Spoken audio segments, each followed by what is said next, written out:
மாதிரி சதுர பீஸ் எடுத்துக்கணும். 4 பக்கமும் சமமான அளவு எடுத்துக்கோங்க. உங்களுக்கு எவ்வளோ தேவையோ அவ்வளோ எடுத்துக்கலாம்.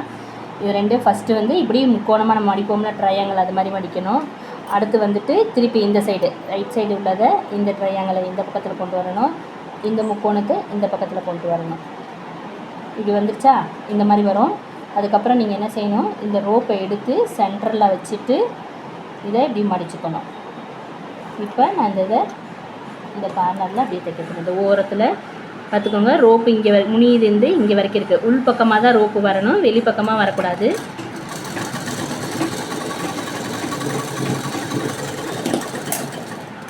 அவ்வளோதான். இப்போ எடுத்துட்டா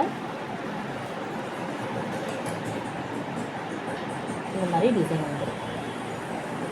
எக்ஸஸாக இருக்கிறத இப்போ இது லைட்டாக பிசு மட்டும் தெரியும். எவ்வளோ இன்ச்சு துணிக்கா வேணும்? நீங்கள் எடுத்துக்கலாம். 5 இன்ச்சுக்கு உங்களுக்கு எவ்வளோ தேவையோ அவ்வளோ எடுத்துக்கலாம். குட்டியாக வேணும்னா எதை எடுத்தாலும் சதுரமாக இருக்கும். 4 பக்கமும் ஒரே அளவாக இருக்கணும். அவ்வளோதான். ஓ